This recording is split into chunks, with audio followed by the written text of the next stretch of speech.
Welcome to Alternative Dog Moms Podcast. I'm Kimberly Gauthier, the creator of Keep the Tail Wagging.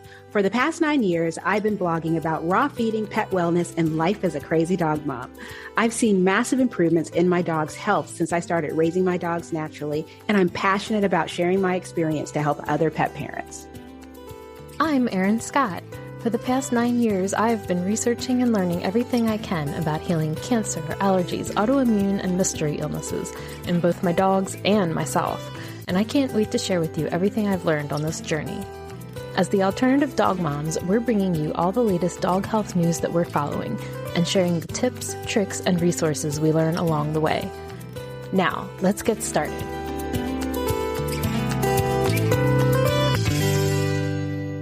Hello, Kimberly. Hello, Erin. So we have Daniel Schulof back with us today so that we can finish talking about his DCM lawsuit filed on behalf of his company, KetoNaturals. And so, Daniel, welcome back. Thanks, ladies. It's good to be back. Quick costume change. So I feel like we still have so much more ground I want to cover, and I'm so excited to dive into this.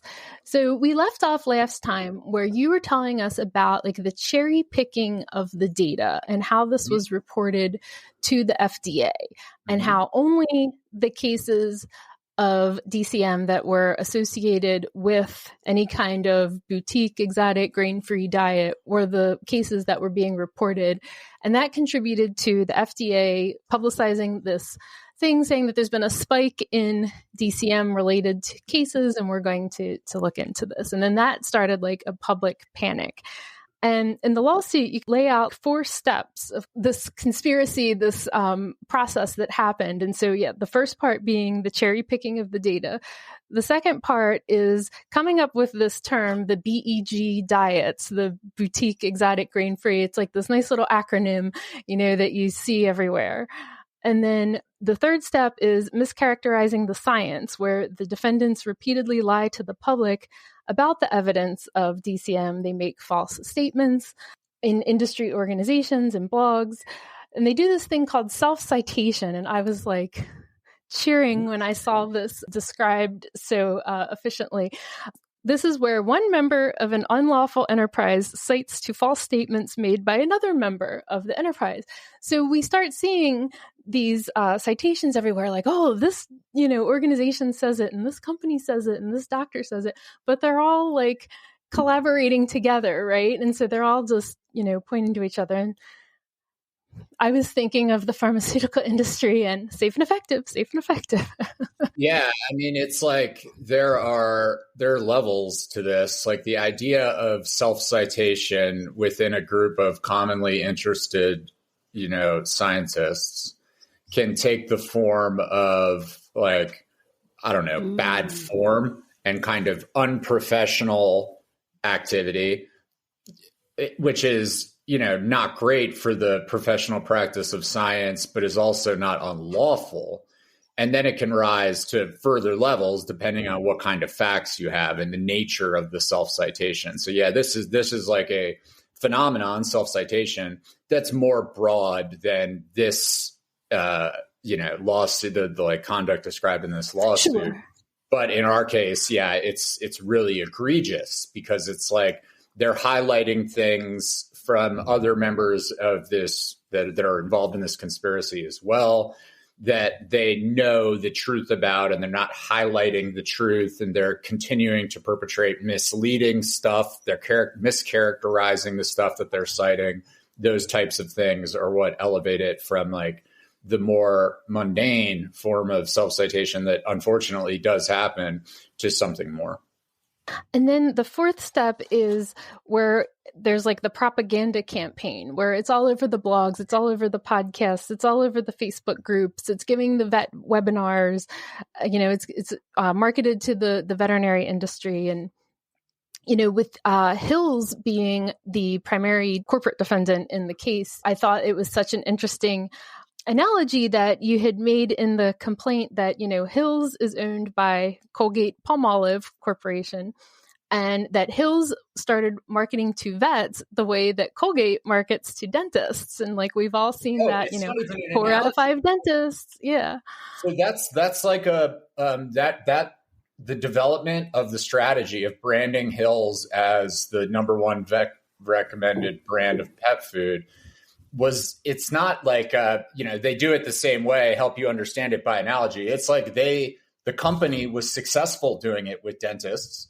And then they were like, we should do this again. And it's like publicly reported prior to my book. I cover the relevant facts in my book, but like the Wall Street Journal ran a piece where they had a guy who was a former executive from Hill's who walked through why they did it and how they made that decision to become that focused, like to make their brand about that.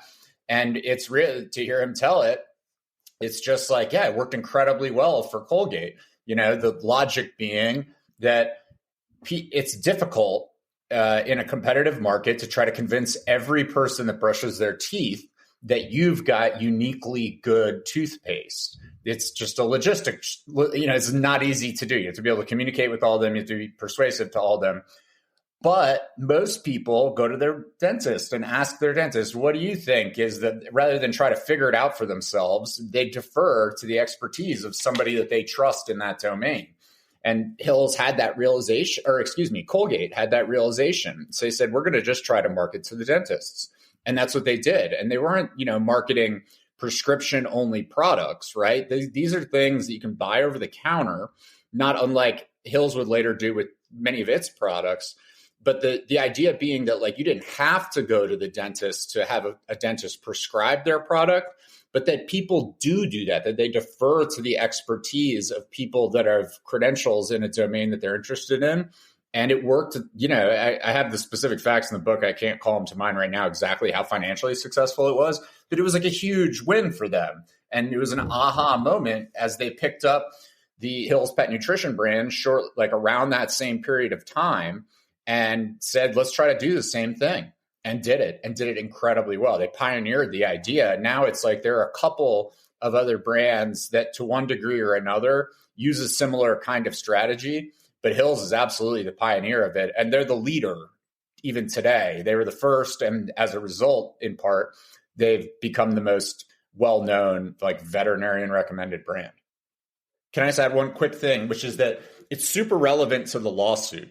Because the reason we talk about it in the suit is because the nature of the DCM scandal relied heavily on that dynamic, where Hill's is, by virtue of how it's built its business, able to communicate in a coordinated way with veterinary professionals, so clinical practicing vets and veterinary technicians that work in their offices, in a way that most pet food companies can't.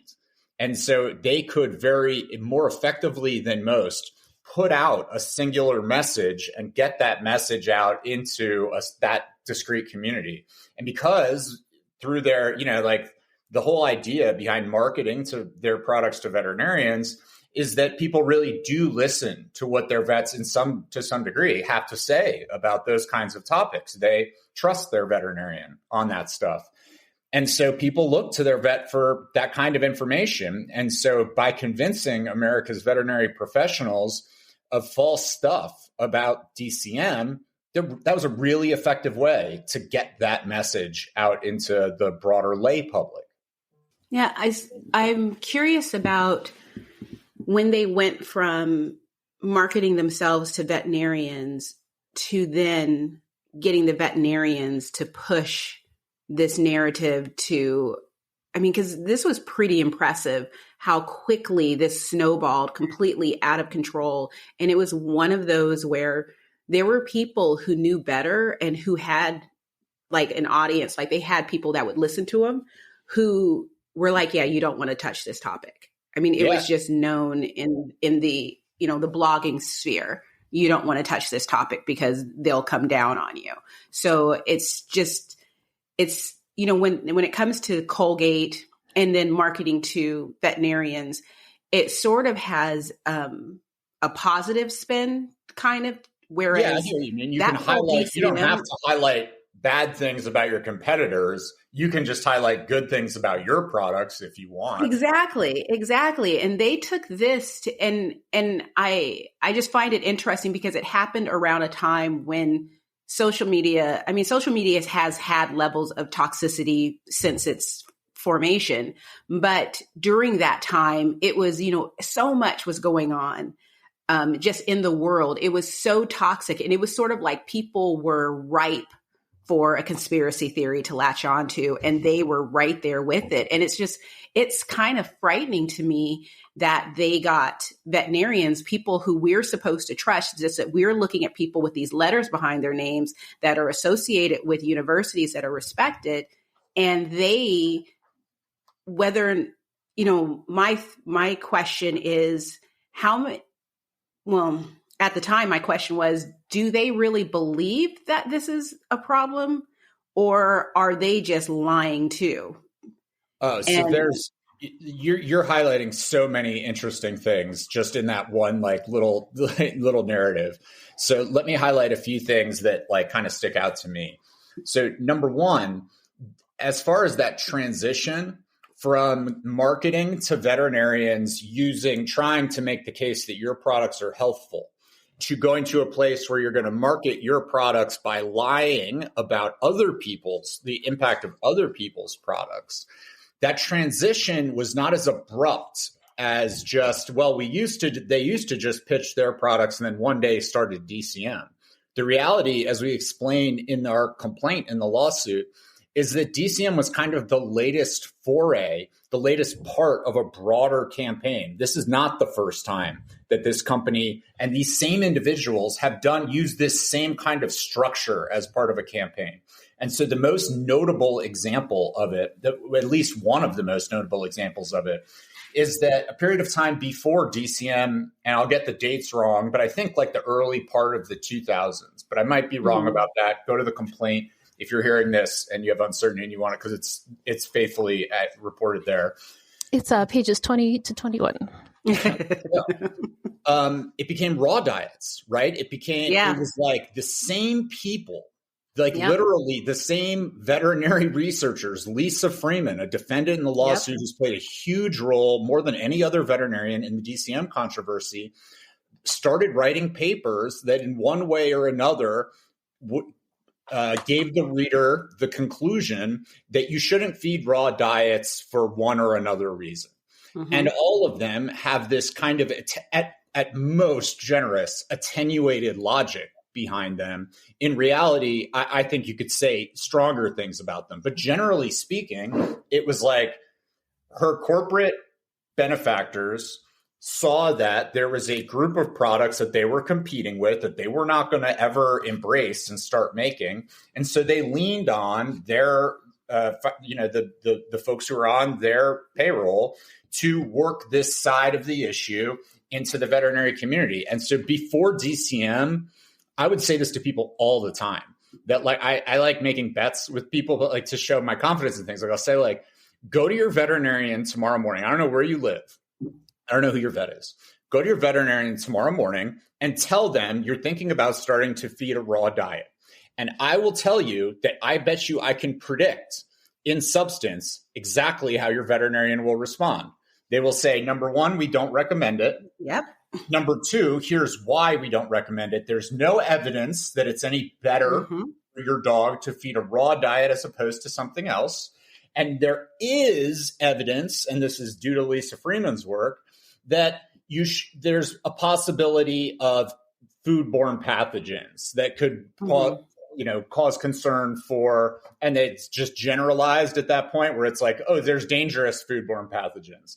And therefore there's evidence of cost, no evidence of benefit, therefore you should avoid it. And I felt confident always saying that because it's just ubiquitous. They got that belief into the veterinary community so effectively. And as we outlined in the complaint, it's part of a very similar playbook to what they would later do with DCM. Mm-hmm. Now, the second thing about the transition from being someone that markets, that uses an innovative approach to describe the benefits of their products, which is to say marketing to veterinarians, to one that uses bad faith tactics to, demean their competitors. The other thing is that that stuff with raw diets happened, back in the day, more than a decade ago. In the period leading up to the DCM controversy, Hills was not in a good place. basically, like over that period of time, the 2013 to 2018 period, Hills was hemorrhaging market share. And so we talk about this in the complaint. In the 5 years leading up to the DCM controversy, Hills grew a grand total of 1%, which, like, relatively speaking, is like my company is a startup. They grow faster than long established companies do. We're not a spectacular startup. We're doing well, but we're not spectacular. We grow more in 1 month than they did in 5 years. Okay. Like 1% over 5 years. In comparison, the overall US pet food market grew by something like 30%. So Hills lost a ton of market share in that period of time. And the dynamics that most people attribute that loss to are the rise of, like, basically more education among consumers and the rise in diversity of products that are designed to provide something that's healthier than the Hills products. So they're struggling over that period of time. And so it motivated them to take a more aggressive version of the playbook, which is like they engage the FDA. And that's what makes the DCM controversy unique. Like, it's part of a broader playbook that they've run before. But what's unique about it is the extent to which they leveraged the FDA's influence to really help, it's hard to imagine that the DCM controversy would look like it looks today were it not for the FDA. If the same people had really just worked the scientific record and just tried to put out misleading papers about DCM and grain-free pet foods, it may or may not have been some degree of successful. But the New York Times ran big articles, Washington Post ran big articles when the FDA announced its investigation. So the FDA investigation was central to what they did. And that was kind of the most, egregious or just most breathtaking kind of expansion of the playbook that was engaged in here. So one of the things that, Daniel, this complaint really brings receipts where you have all of the emails and attachments and everything. And so Dr. Lisa Freeman, who's one of the defendants, she created a protocol for which DCM cases should be reported to the FDA. And it's on page 40 of the complaint, if anybody's looking. And it says, collect a complete diet history from all patients at every visit. And if the patient is eating any diet besides those made by a well-known reputable company, or if they're eating a boutique exotic or grain-free diet, then report the case to the FDA. So exactly. They came up with this whole scheme of these are the only cases to report.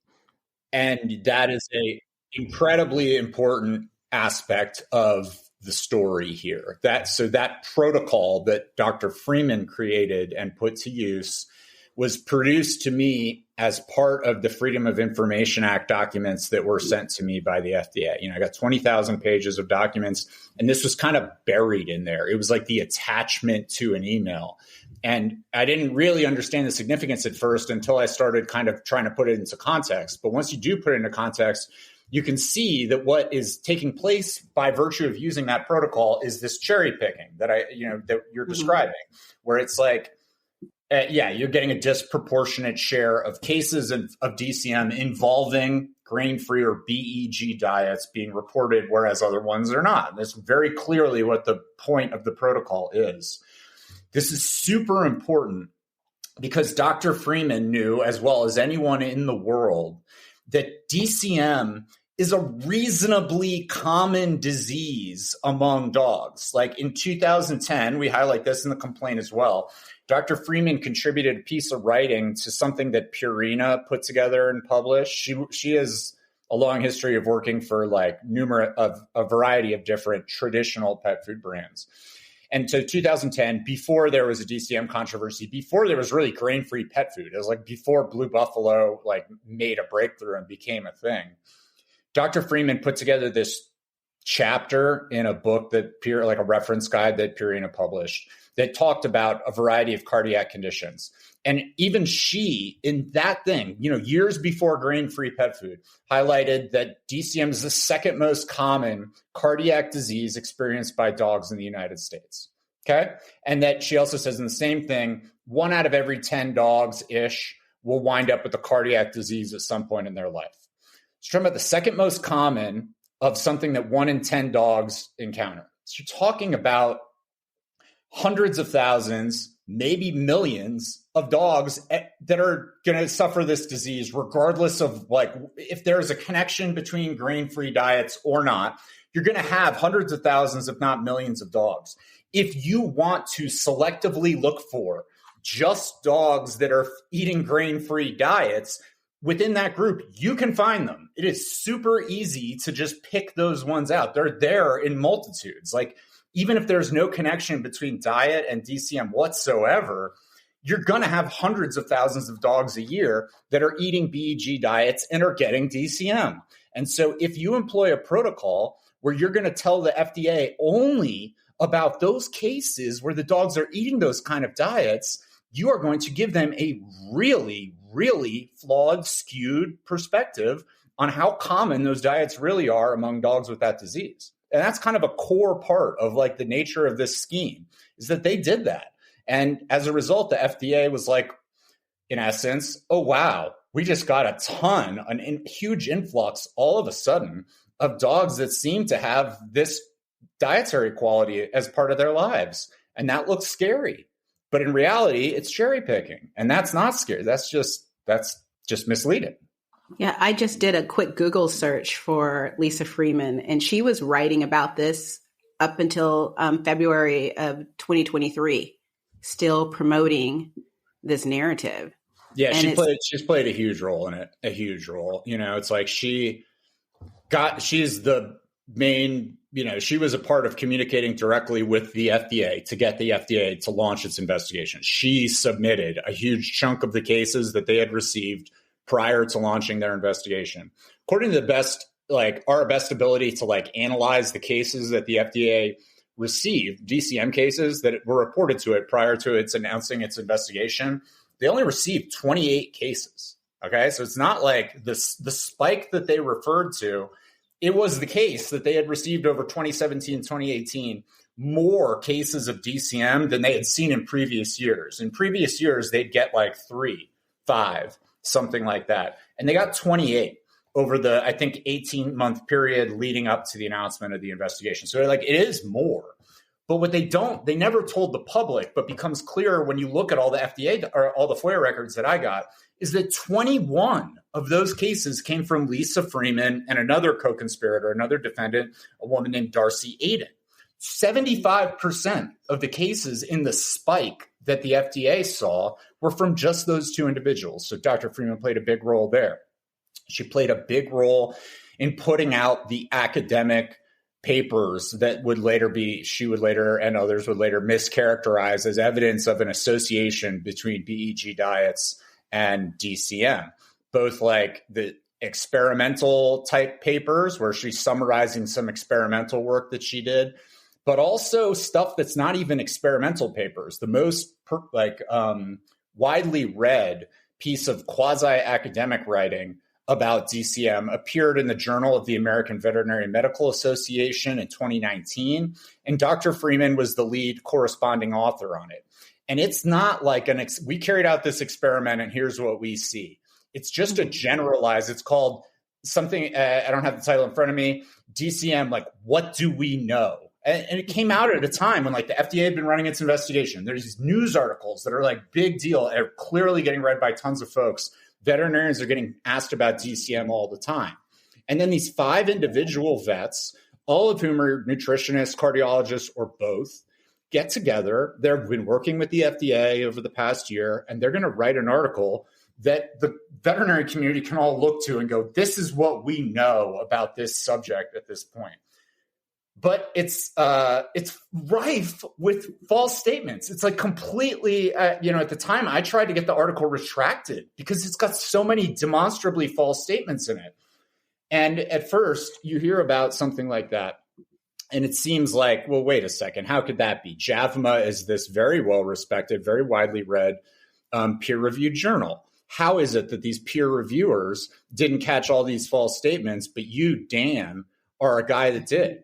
And the answer, as I asked the editor-in-chief of JAVMA about, and he had to admit later, is that it wasn't ever peer-reviewed. They published this article, DCM, what do we know, and never had it peer-reviewed. They tried to make the argument that it's what they call a commentary, which is like when they sometimes in academic journals, you'll get like a news analysis, you know what I mean? Or an opinion piece where it's like, we think this is right versus wrong, which is not something that lends itself to like peer review, because it's not about evidence. It's not about facts. It's about opinion, and it's about value judgments, things like that. That's not what this was. This was like a statement about the scientific record, and it's just flat out false. Over and over again, they talk about the association or the potential association between DCM and BEG diets, when in reality, there's no evidence of that. And it was wound up in the most widely read veterinary journal on the planet. And moreover, at least at the last time that I checked, it was by far the most widely read article that the most widely read journal on the planet had ever published. Okay. Oh, wow. So this is arguably the most influential veterinary science article ever written, not peer reviewed, full of misstatements. And Lisa Freeman was the corresponding author. So, you know, I could stay on this all day and talk about her role in it, but she played a very significant role.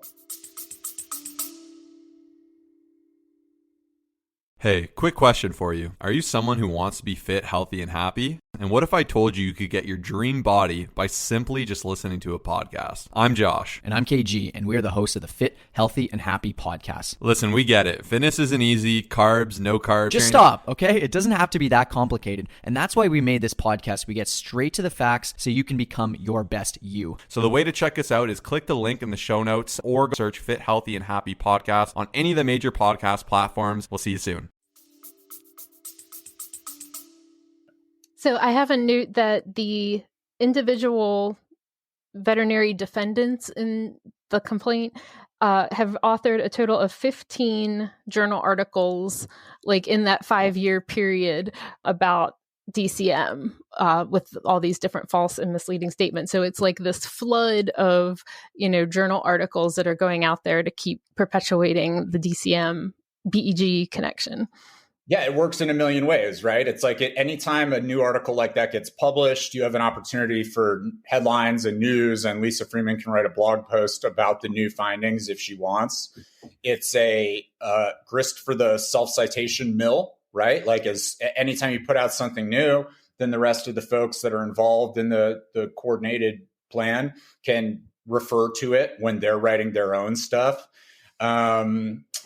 It provides this sort of like critical mass. Like there's an aspect to this that's like, you're left wondering, like America's vets don't come out looking great from the DCM controversy. You know what I mean? Like at the end of the day, there's false information that not only did tons of these folks pass on to pet owners, but they did it really confidently and really dismissively when people raised, in many cases, when people raised complaints about it. And you have to like, there's only so many explanations for something like that. And it doesn't really, to my eyes, like it's clearly not the case that America's vets are just all bad. They're all bad people and they're all deliberately trying to mislead the public. That's obviously not what's going on. That's not the nature of it. But it's also sort of hard to like say like, wait, they all just missed this issue that should be clear if you're exhibiting like professional level scientific literacy. And part of why that happened, in my judgment, is that you got this critical mass of paper. There's so much smoke that it's like, how can there not be fire here? We got 15 different papers. Clearly, there's something going on here. And I think that, you know, this like rush to put out, you know, folks like Lisa Freeman effectively devoted their careers to the study of this one topic for this period of time. They were doing like that, made up a huge chunk of their professional lives, was just studying this non-existent phenomenon. And so, you know, one of the reasons that, and it's not, this doesn't like absolve veterinary professionals of sort of self-reflection here. In my judgment, like this ought to be an opportunity for America's veterinary population to go like, whoa. How did this happen? What can we do differently to make sure this doesn't happen again? But part of the reason that it did happen is like, this was a well carried out scheme with like a lot of volume behind it. These folks were able to really lean into putting out more and more stuff for a period of time. So, yeah. Oh, yeah. And what's interesting too is with the use of social media, creating a group where you got everyone riled up, anyone who did speak up in with any type of doubt as to what's going on, they were flooded with angry comments. Yeah, And that's so, right. and not only that, it's like we live in a time where you don't have to, like, for your business, if I don't have to buy your product to leave nasty comments because I've decided that you've said something that I don't like. And so now I'm going to rile up my base to leave a bunch of negative reviews and nasty comments when people ask for, because I did that many times where people would make these really outlandish statements. And I would ask, do you have support for that? Because I would really like to read more on that. And it's either, how dare you question me? Why would I lie? Or they would, like the articles you mentioned, you get a ton of comments linking to all these articles, which these people didn't read, but it's a quick Google search. And because it's written by a veterinarian and there's so many of them, clearly there's something going on. Why would she lie? Right. Yep. So the use of private Facebook groups is a meaningful part of the misconduct alleged in the lawsuit. There is, one specific group that's changed names a few times over the years that's particularly notable on this subject. And it played a big role, in essence. There's, misinformation, corporate funded misinformation in the era in which we live is such a thing. It's so common across industries that there are now academics whose careers are spent studying it. You know what I mean? Like, they're misinformation experts. And a couple of them that are particularly notable are these two professors who work at UC Irvine. And they write about kind of philosophy of science and scientific misinformation.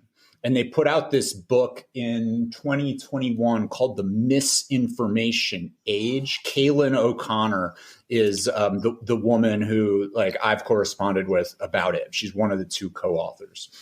And it talks about the latest, as of that point, this is a fast moving domain, but at that point, kind of what are some of the most common and most, important to understand ways that scientific misinformation finds its way into scientific communities. And they talk about the use of Facebook groups, private Facebook groups, and other folks who are academics in this domain talk about it too. And they've had a huge role. Those kinds of groups have had a particularly outsized role because unlike social media content that's created in publicly accessible platforms, the moderators of those groups end up having a great degree of control over what comments are allowed, what stuff you can delete comments. It's not just that you make a point that's contrary to the prevailing narrative in a group and you get shouted down. It's also the case that your comments can get just removed. And so, as we highlight in the complaint, was a really common occurrence amongst folks who have, the kind of credentials that we don't have. The folks who are not just veterinarians, veterinary nutritionists. You can find the names in the complaint, but it's you have absurd situations where people who are some of the most knowledgeable people on the planet about these subjects are getting comments deleted from those kinds of groups because they question the prevailing narrative that they're trying to put forth in there. At the same time, there's this other interesting dynamic about these groups, though, which is that DCM is a real disease and it's a really bad disease. And when your dog gets it, usually there's a very shitty, pardon my French, but a really sad outcome at the end of that. Dogs die of this disease. And the fact that there's misconduct underpinning this and an attempt to kind of blame things that aren't true doesn't make any of that any less sad. And so you're somebody whose dog has DCM, okay? One of the hundreds of thousands or millions of people in the United States who go through that. You go looking for support. You're trying to get better understanding about this. You find Facebook groups like that and you go there and it's kind of a safe space for you. There are lies going on in there, but it's still performing an important function for you. It's making you feel some degree of common cause and empathy and reassurance around this really difficult situation. And so like I've gotten comments from those kind of people and folks who are understanding. We're like, I get it that like this guy's not, I'm not trying to say that that those people do need a place to get real kind of like community support for that difficult situation. And it's just a shame that the only opportunity for that is this gross, made up, corporate funded thing. It's like, I'm not trying to take that away from people. And it's sometimes these issues are nuanced in that way, where you have something that is performing a legitimate role, but also a very illegitimate one. And parsing the two things is hard. So it's like, these are not simple issues sometimes. And so just to be clear, if you're listening to this show and you're like, well, even if everything this guy is saying is true, it still sucks that I can't go to this group now that I had been going to because I don't trust anything they're saying. It's like, I empathize. That does suck. And I wish that there was a better situation where that was like, there was just good faith, supportive resources available at the same kind of way that these like gross ones are. I mean, it's sad because they basically took a group and twisted it for their own use.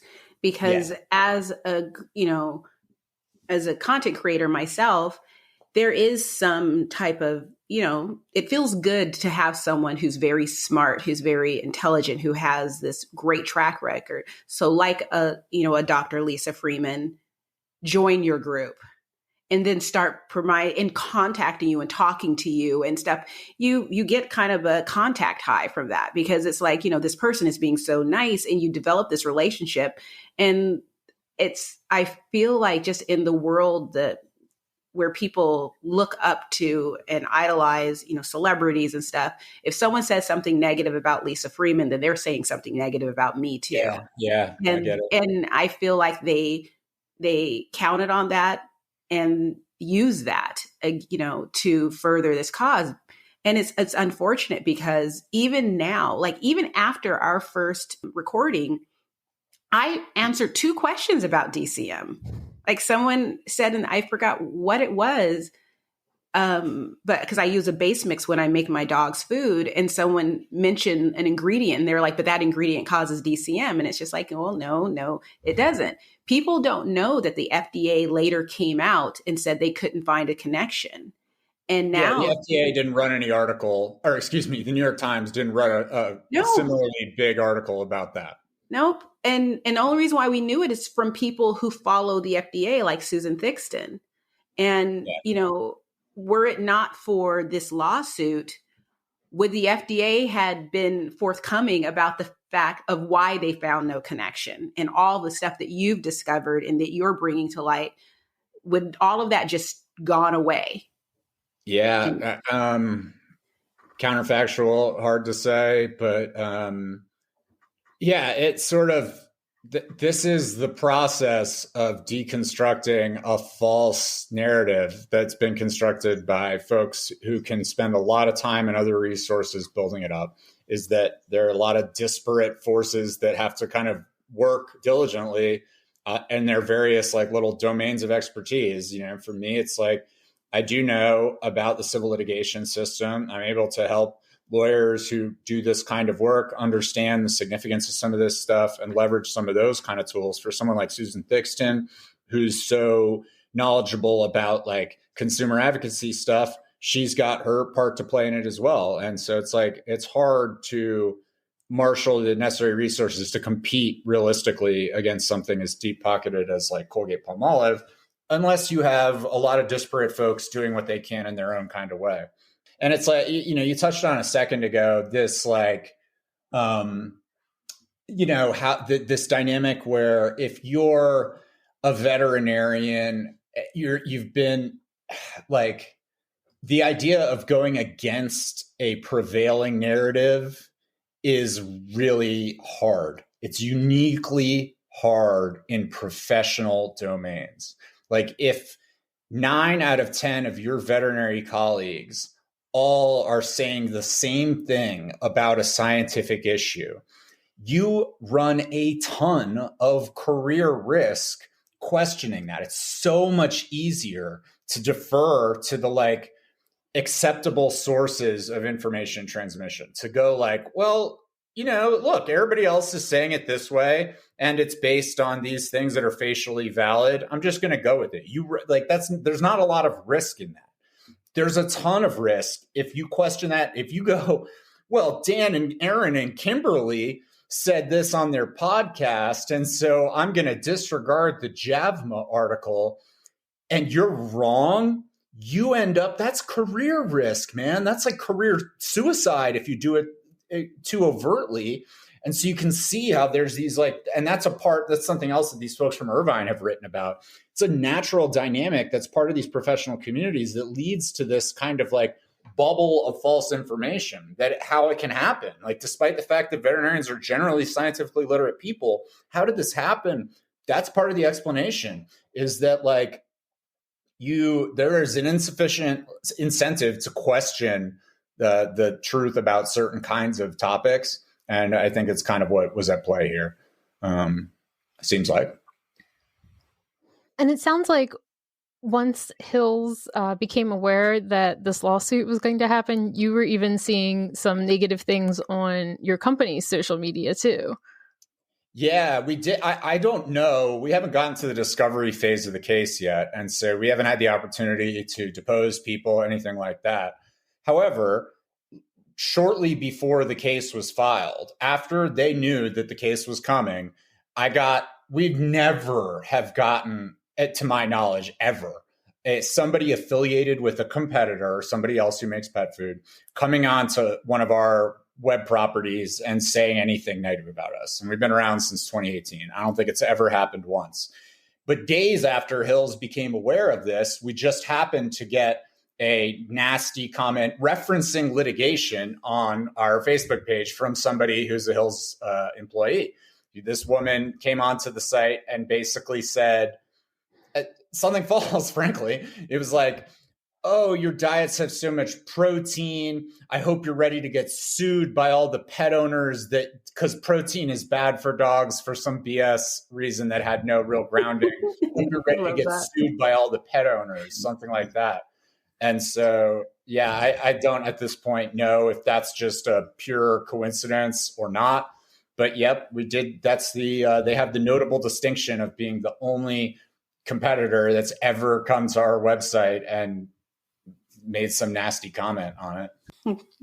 And you also mentioned in the complaint how, you had customers canceling their subscription to your product or not wanting to feed their dog their product because their vet was saying, oh, that's dangerous. You can't do grain-free.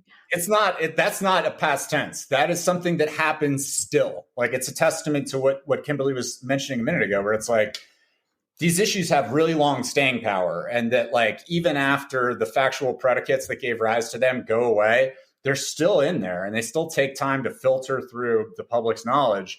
And yeah, to this day, I get customer service tickets.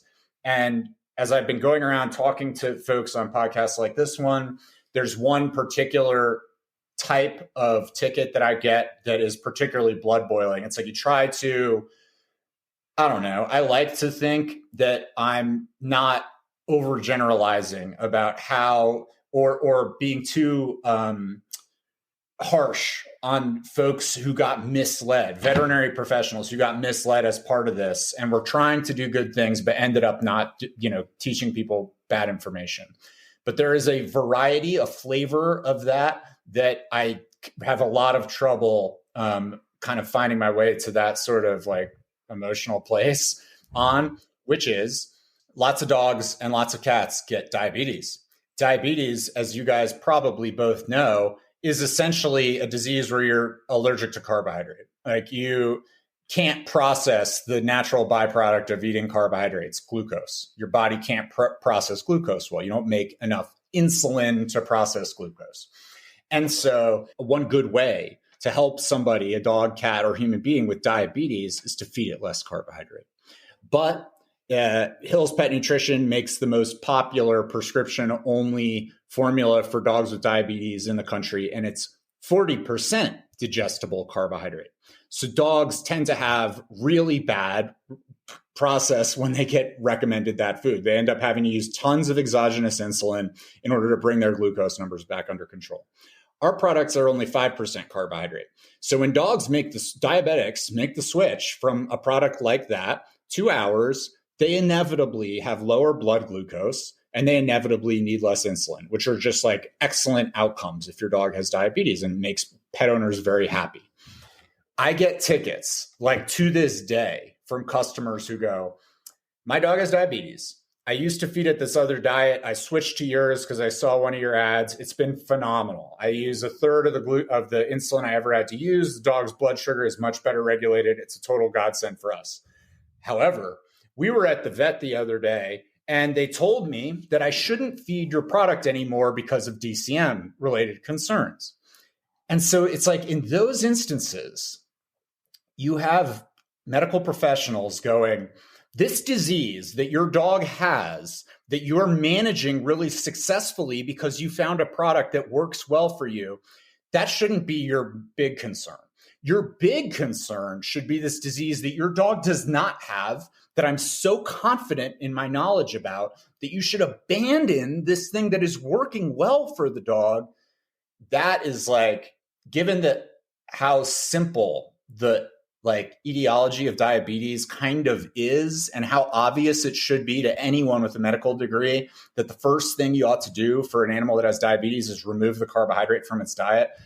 That paired with the fact that you're elevating this other disease above the disease that the animal has is just like inexcusable to me. And I swear to God, I get them all the time. I get them regularly. And it's just like, it is very hard to generate understanding and empathy in regard to that, because it's just like you are harming those people. Mm-hmm. You're harming those dogs. Like, that is what's going on there. You're telling an animal with the disease, don't treat it because you should be worried about this magic, fake, made up fairy dust thing.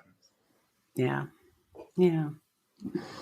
And one other thing that you mentioned just about how this whole thing has impacted different companies, that there's like a chain of pet stores, like the independent pet stores that, were selling a lot of these grain-free diets that ended up declaring bankruptcy. Yep. Because of, all of this DCM connection. And that was one of the factors anyway that was contributing to like this whole company going bankrupt. It was the number one factor, and they file in their bankruptcy petition. So yeah, it's IPPE. So like the broader point is like, if you buy pet food from a brick and mortar location, you kind of go to one of three different types of places, generally speaking. You get it from the vet directly. You get it from a big box type place like Petco, PetSmart, or a grocery store, or you get it from what are called independent pet specialty retailers. And that's everything from the mom and pop single location to a chain that's not a big box, but is still sort of framed up as, we carry the healthier for your dog stuff. We don't carry the mass marketed products. We curate the products that we carry to make sure that everything is holistic and healthy and what have you. And it just turns out that maps really nicely onto the term BEG diet. That like essentially what those guys carry are BEG products. That's sort of, at best, it's a disproportionate share of their product line, but in many cases, it's the entire product line. That like, if you buy the notion that a BEG diet is going to give your dog DCM, you should not buy any product from a lot of those stores because they're all BEG. So it's a horrible thing for those pet specialty retailers. And it happened to happen right at the same time as the COVID pandemic, right? So you have these like brick and mortar shopping is facing a strong it's like a negative, it's a difficulty for them at the exact same time. And so that 1-2 punch was kind of too much for a lot of stores. And IPPE is just kind of the best example. When you file for bankruptcy protection in the United States, you have to tell the court why you went bankrupt. And IPPE highlights the reasons. And the DCM controversy was a bigger thing for them than COVID was for them. That's how serious it was. And it was one of the biggest chains of pet specialty in the country, went from being thriving to going bankrupt as a result of it.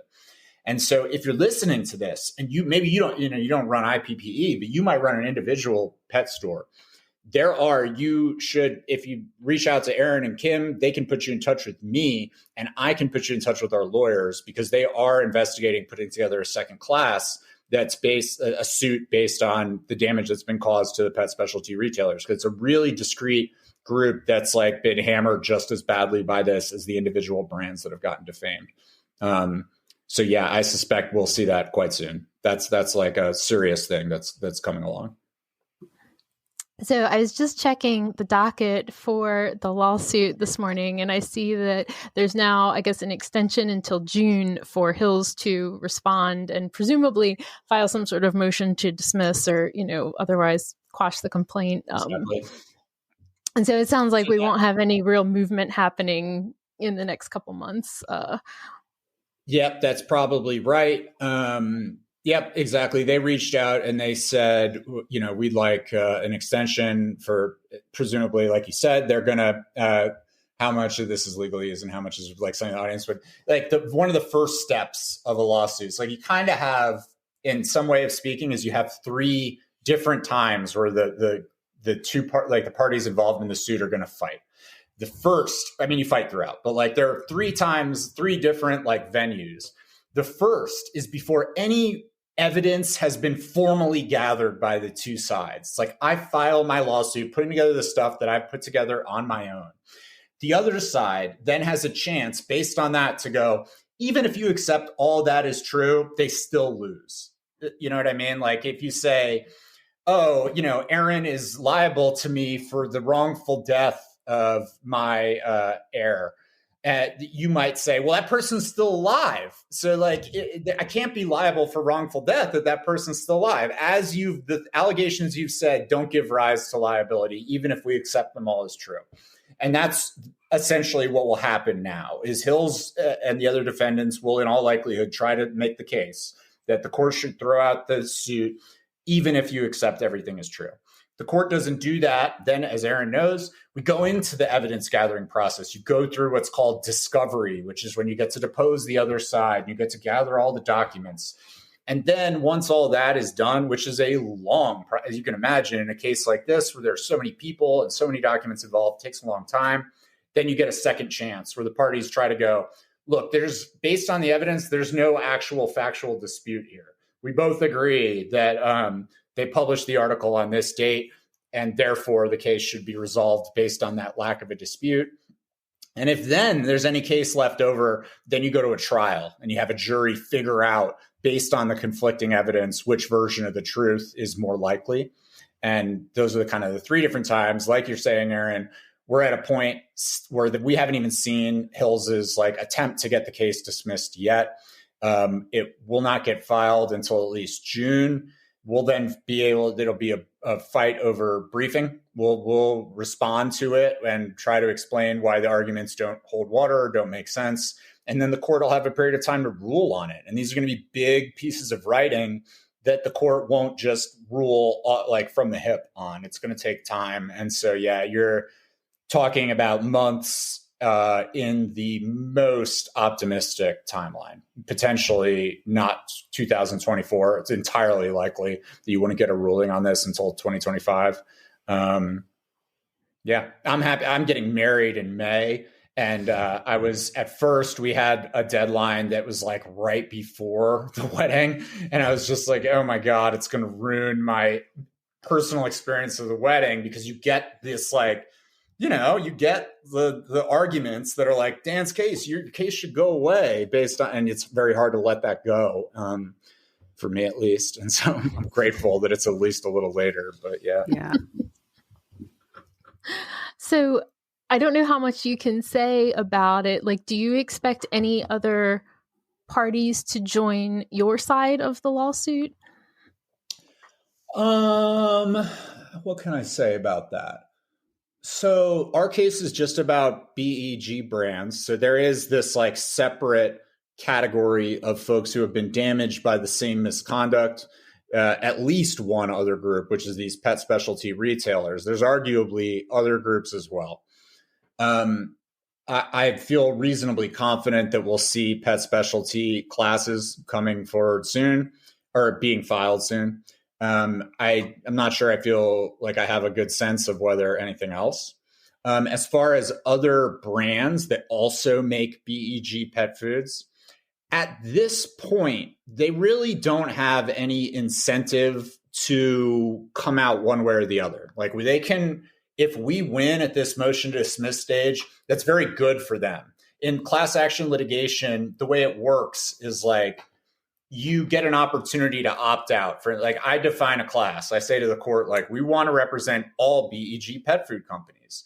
I don't have to get sign off at this point from every BEG pet food company in order to do that.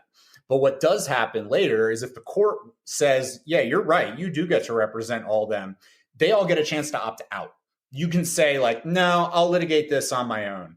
And in a case where the other members of the class are like big like this, like when it's sometimes class action involves like, AT&T or I won't say them specifically, but like a wireless company uses something in their contract that's unlawful. They're going to fine all bald people an extra $30, right?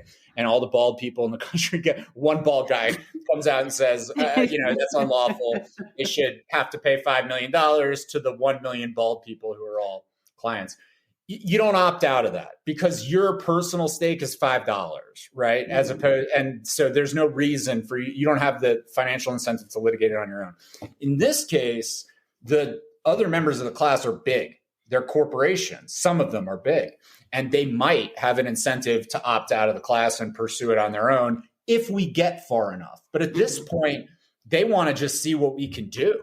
I would be my guess. I've had some conversations, but like generally that's what I expect is that they're watching it closely. And if we have the kind of success that I'm hopeful and expectant to have, then we'll encounter that later on. Folks will either decide to let us litigate the case for them, or they'll say, we're going to do this on our own. We want out. But at this point, it's like they got nothing to kind of lose by virtue. They don't have to even say I endorse Dan's perspective at this point. They can just be quiet and sit there and let the judicial process work. Yeah. So you're the canary in the coal mine on this. Yeah. I mean, I get to take the heat for him. Like it's not that, And so there's that. It's like different brands have responded to the DCM controversy in all sorts of different ways. Some have been more aggressive about pushing back on it and taking steps that help to uncover, facts that are counter to the more prevailing narrative. Some have leaned into putting out science that they think helps to paint a more accurate picture of DCM. Some have just said, change the product line. Like we'll just try to modify our product line in a way that absolves us of this concern, and so not everybody has dealt with it the same way. Reasonable minds can disagree on it. And so that kind of stuff will impact who's willing to like keep going and who isn't. Well, Daniel, thank you so much for your time today and explaining all this to us. We're definitely going to be watching closely and I hope we'll get to talk to you again on the other side of things. Yeah. Or further down the road might be the way to say it, right? Yeah. Like there will be noteworthy stuff about this litigation throughout as it goes. And so as that happens, we'll have an opportunity to talk more, I'm sure. I will be watching. Hope it's good news. Right?